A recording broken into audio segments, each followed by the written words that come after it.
Hi guys, it's Jordan from P&P Campers. I'm just going to do your handover video on your AutoTrail Miami.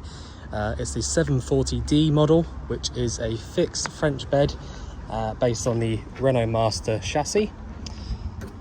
The chassis plate, or the sort of AutoTrail converted chassis plate is there. So you've got 3800 and your front and rear axle weights. Brake fluid attached to the servo just there. Power steering fluid and washer fluid. The engine oil gets topped up through here, and your engine oil dipstick is the yellow topped one just down here. You've then got your engine coolant reservoir just here at the top. Air filter sits inside this box just here. And the only other thing really to show you is that you've got the engine battery on these sits under the floor in the cab, and so you've got a positive terminal just here and an earthing point. You can use this here, or engine hoist if you can get hold of one of those. Well, engine hoist bracket anyway. So that's where your positive point is, just there, as I said, for jump starting. You then also got this is an automatic based vehicle, you can see in there. Because it's the automatic, you do also have the automatic transmission fluid reservoir just there, with a dipstick for that as well, so you can check that if you want to, although that is obviously a bit more of a garage thing to do, to be fair. But I think that's about it for under the bonnet really. Inside the passenger door is the bonnet release handle just there, and you've got swivel seats, both front seats swivel round via this front arm just there.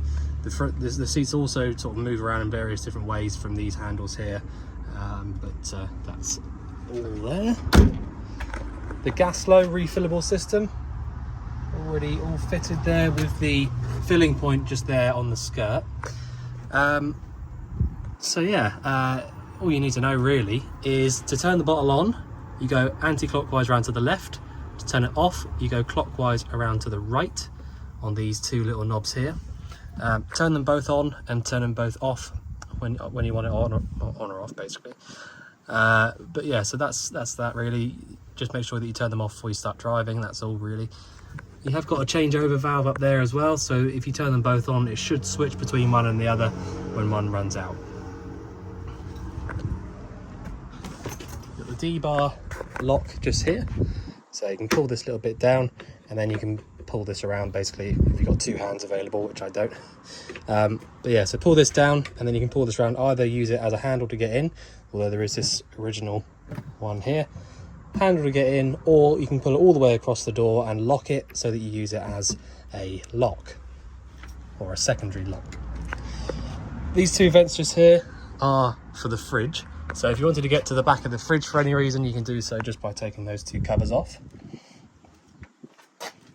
We've then got this vent just down here, which is the Truma boiler vent. So if you have the boiler lit up on gas, then you can feel warm air coming out underneath, which I can right now. Freshwater inlet, which would need to be unlocked before I could open it, and your external gas point. So if you wanted the awning out, awning light on, gas, barbecue point plugged into that, so that's kind of the idea with it really.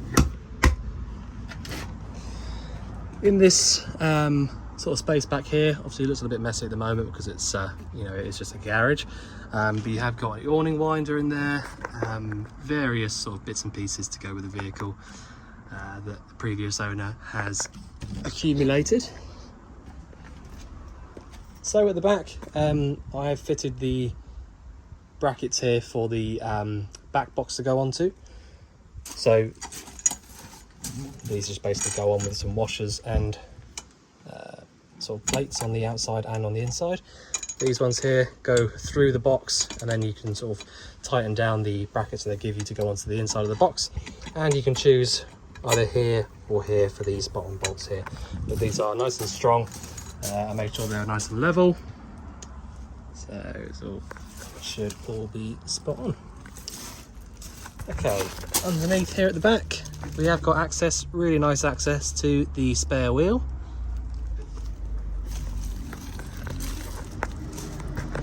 toilet cassette locker is just down here. The toilet cassette itself is really simple. All you need to do to actually sort of empty it or whatever, pull the little handle up at the bottom, and once you do that, pull it out.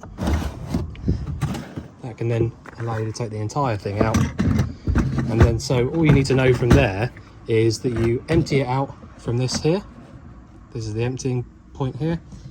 When you're physically emptying it out, you should be holding down the little yellow button, and also, if possible, try your best to keep this little rubber seal here lubricated with some kind of a rubber sealant, or a well, not a rubber sealant, a silicone lubricant or something along those lines.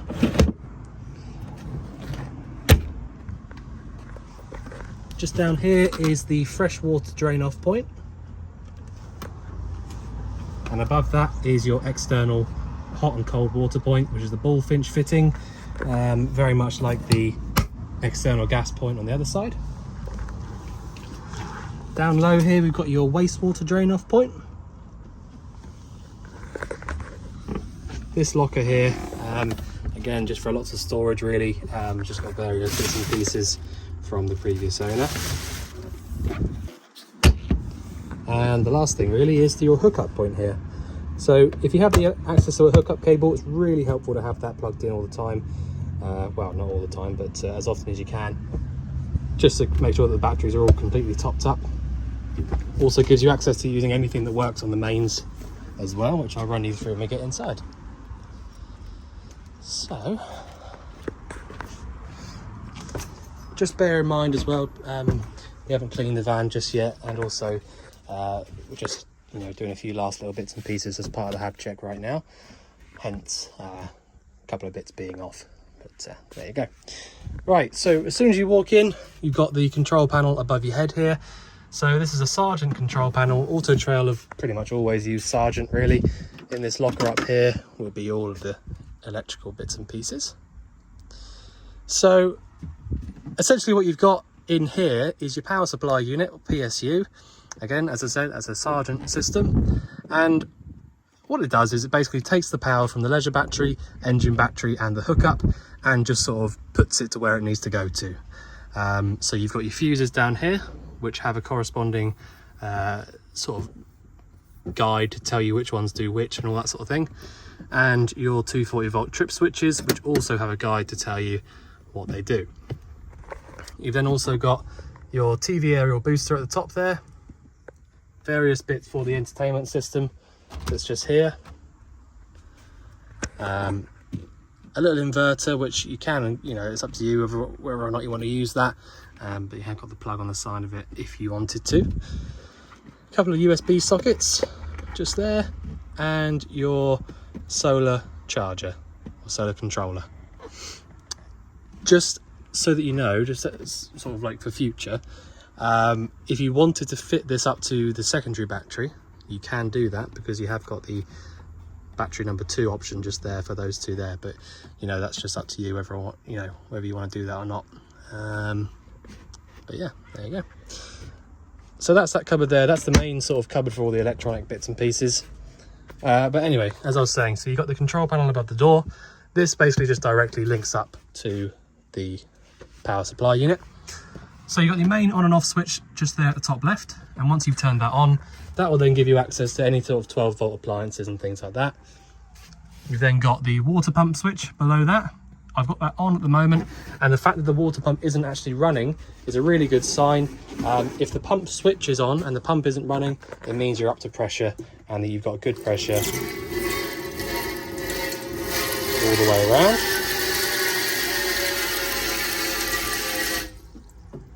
So in doing that, seeing that there's good pressure at the hot and the cold side proves to me that the boiler is full of water and that there's no air in the system. Once you've done that and you can sort of prove to yourself that the boiler's full, you can then go ahead and start using the boiler functionality and all that sort of stuff. But I'll show you that in a minute. So when you're not actually physically using the pump, my advice would be just to turn it off. Noisy car. The reason I say that is that if you sort of, there's a couple of reasons really, but if you're in the middle of the night and a pipe bursts somewhere, you know, you're not going to want that pump to be on, and you know, all the time that you're not using that pump, it doesn't really need to be on anyway. So it's just my opinion, just easier to turn it off when you're not using it. You then also got this button here, which you don't really need to worry about unless your engine battery goes flat. And so basically this button here switches the power being drawn from the leisure battery to the engine battery. So if we had all these lights on, we had the light on here, and I press this button here, it would also automatically start drawing this power for the lights and whatever else is on from the engine battery instead of the leisure. Now, like I was saying, the only reason you would ever actually need to press that is if your engine battery was flat, but you wanted to charge the engine battery via the electric hookup, if that makes sense. So all the time the electric hookup's plugged in, it's going to be charging up the leisure battery. But if you press that button there, it'll start charging the engine battery instead. All right, but really, in all honesty, you just want to leave that one turned off at all times, because if you start drawing power from the engine battery accidentally, then obviously you're not going to be able to start the van up. So that's that. And then aux down here is basically just for any extra appliances that might have been fitted, potentially sort of 12-volt sockets that might be dotted around the vehicle, might be run off the aux button, like that one there at the top. But you know, you might find that they're all different, to be honest with you. So you might find that you never have to turn the aux switch on because everything else works, you know, in another way. But that's just by the by, to be honest. So essentially, when you come into the vehicle, to turn it all on and get going with it all, power switch on, water pump switch on, and the aux switch, and then go through, and you know, you'll have power at everything basically. You've also got, if I just go back to the beginning quickly, maybe I was at the beginning. Right, so if you start pressing up on this button just here, so this is the main home screen. Event timer, you don't need to worry about that or that. You can set alarms, you can set the clock time. Water tank fill, you don't have to worry about that because you've got a hose point on the outside, you know, a filling point on the outside, so you haven't got to worry about that. The next one will be pump select. Again, you haven't got to worry about that because you haven't got a 12-volt socket next to the water inlet. If you want to use the external water point, that will work via the internal pump. Okay, so the water that gets sent to that external point still draws through the internal pump, if that makes sense. So basically just leave that one there on internal. We've then got the wastewater level, freshwater level, vehicle battery voltage, and leisure battery voltage. That's because of that solar panel. And back to the home screen. So that's the control panel. Next to that, you've got an aerial socket just there. This little bit just here isn't a button, it's a thermostat for the boiler, just so you're aware. And so the next bit I want to run you through is the boiler. Before I do that, I will just explain, in this wardrobe here, you've got a little switch that says ultra heat on it. And so basically, if you want to use the heating on electric, which I'll show you how to do in a minute, then you have to have that switched on. But that's all. That's just an isolator basically. So if you want to use the heating on electric, turn that switch on in there first. Otherwise it won't let you do it. Right, so this is how most AutoTrails are laid out, to be honest, you know, when it comes to this sort of heating system. These two switches here are totally separate. They're not involved with these whatsoever. They just do lights over the cabinets. Okay, so the two dials, you've got, it's always a little bit awkward to explain, or difficult to explain. So you've got Trumatic CEH and Trumatic C. So the EH one here is basically what I like to remember as energy selector. So this dial here tells the boiler whether to use gas, electric, or both. All right, so where it is at the moment is gas only. If I went up 1 or up 2, that's electric only, which is when you'd have to have that switch on in the cupboard. And if I went down 1 or 2, that's gas and electric. Okay, for the most part, you're going to want to leave it on gas, to be honest, I can imagine, because, you know, well, really it's good to do it on gas as much as you can, because otherwise, you know, they start to get a bit clogged up and might struggle to light up. But yeah, so the more you can use it on the gas, the better. But as I said, at the moment, the boiler is now going to be working on gas only, because I haven't actually got the hookup plugged in, so the other sort of functions won't work. So I've got the gas switched on, so the only way I can use it is the gas. So I'm going to leave it there on gas only. When I look on the right hand side here, this is the telling the boiler what to actually do, whether it be heating, hot water, or both. So hot water only on a day like this where it's really hot outside. I definitely don't want any heating to be on, but I might want some hot water still. So I can go up 1 or up to either 40 or 60 degrees of hot water in the boiler, and that'll basically just light up on the gas now because I've just selected gas. Or I can go down 1 for heating only, or down 2 for heating and hot water. All right, so hopefully that makes sense. That is the heating and hot water. Just wondering if there's much else to show around here. So you've got this little bit that comes out for the full-size standalone table. I will just point out on the video that we've got some new fridge vents being delivered. I personally tried to bring these back to life because they were quite sort of rusty and things on the inside, because all the fridges do that, to be honest. Problem being, when I used the sort of stone guard stuff that I used, it's kind of eaten away at the metal, or the metal's eaten away at it, and it's just gone manky, to be honest with you. So we've got some brand new ones on the way to be put into the vehicle as soon as they're here, just so you're aware of that. I just thought I'd point that out. I put the let's say rubbish ones in for now, just so that you've got something, but yeah, they're no good, so we will replace those for new ones for you. Anyway, this cupboard above the fridge here, you've got a mains point there. As I said, that will only work when the hookup's plugged in, but if you wanted like a microwave or something like that, that's probably the best place to put it. They come across and lock together. The fridge, so it's a Thetford fridge. Thetford and Dometic basically make all of the fridges, sorry, for the motorhomes nowadays. So this is an AES fridge, which means automatic energy selecting, which means basically you don't have to manually select which function you want the fridge to use.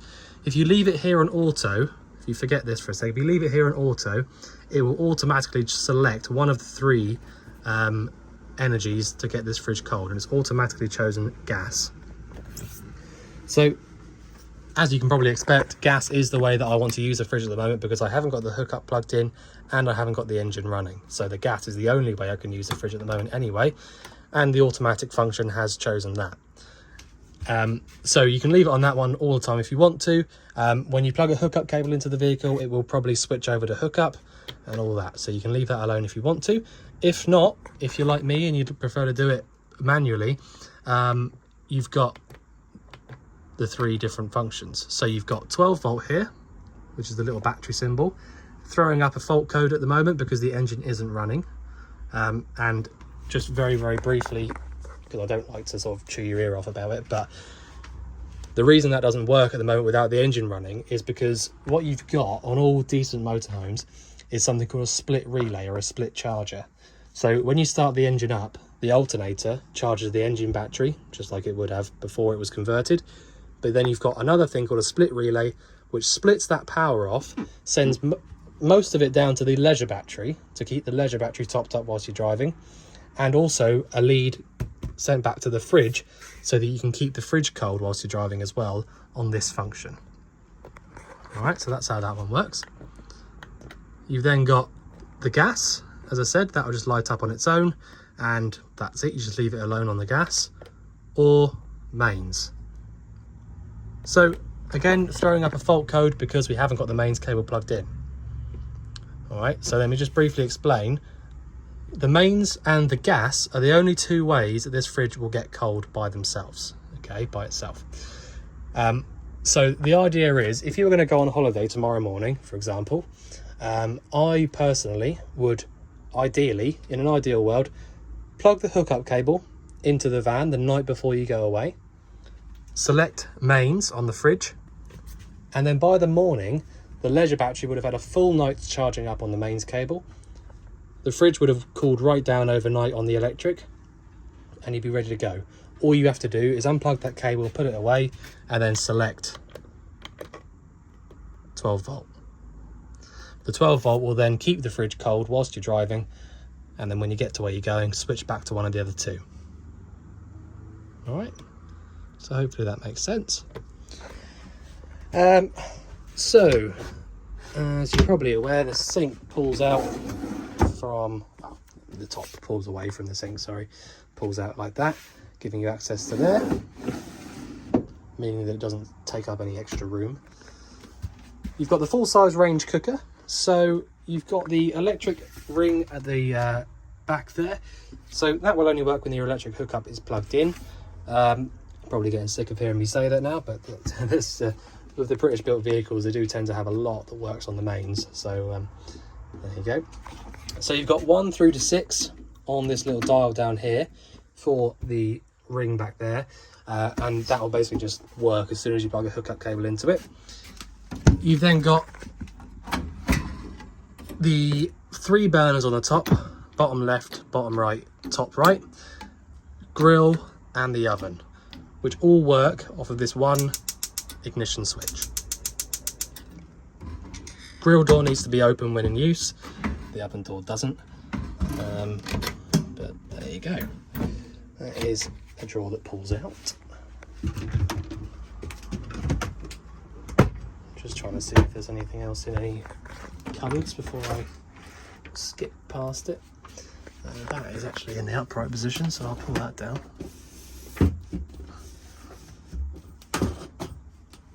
Right. Okay, so that is your tilt and turn aerial. There's just a little, I just noticed that it was all the way up, so I just pulled it down. So if you wanted to use the aerial like that, you can just basically push it up and move it around as and where you need to get a decent connection.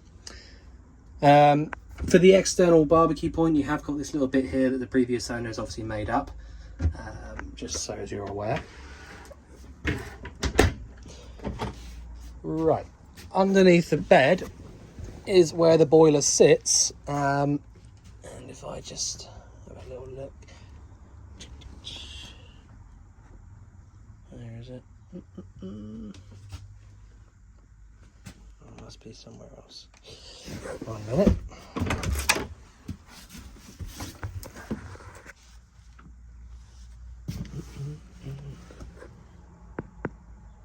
Okay, so the boiler drain off must be, oh right, it is down there. I was just being blind. All right, 1 second. Let's get this up out of the way so as I can show you that. All right, I'm just gonna crush myself under the bed. Right, so this little yellow handle here is your boiler drain off point.